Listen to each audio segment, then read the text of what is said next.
那个，既然你们是好朋友的话，我能不能偷偷的问你点事儿？是关于他的。对。大嫂尽管问，我就是个吃里扒外的货。太好了，那个我就是想问一下，顾先生身边有没有什么特别的朋友？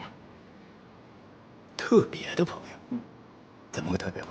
就是说，哎，说出来怕你笑话，就是我发现他对女人好像一点兴趣都没有。怎么可能？顾先生就喜欢泡你。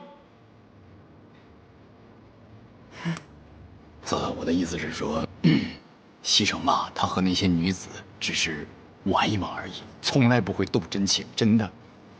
从来都不会动真情。从来不动真情。嫂子，那信你的。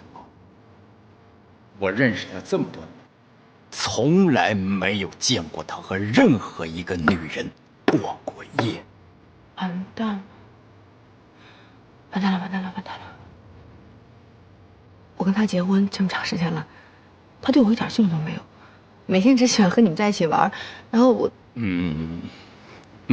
大嫂，我畢竟不是情感方面的專家，所以說我覺得可能他是不是有點太靦腆了？你不要再替他打掩護了，我知道你們是好朋友。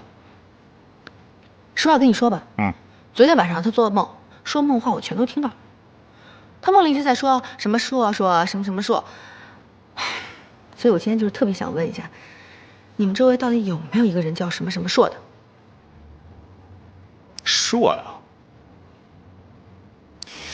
碩讓我想想，碩哪個碩？你叫什麼呀？碩。他在叫誰？啊，等很长時間了吧？啊，走，快點起來，走了。幹嘛呢？你跟他聊什麼了？沒聊什麼。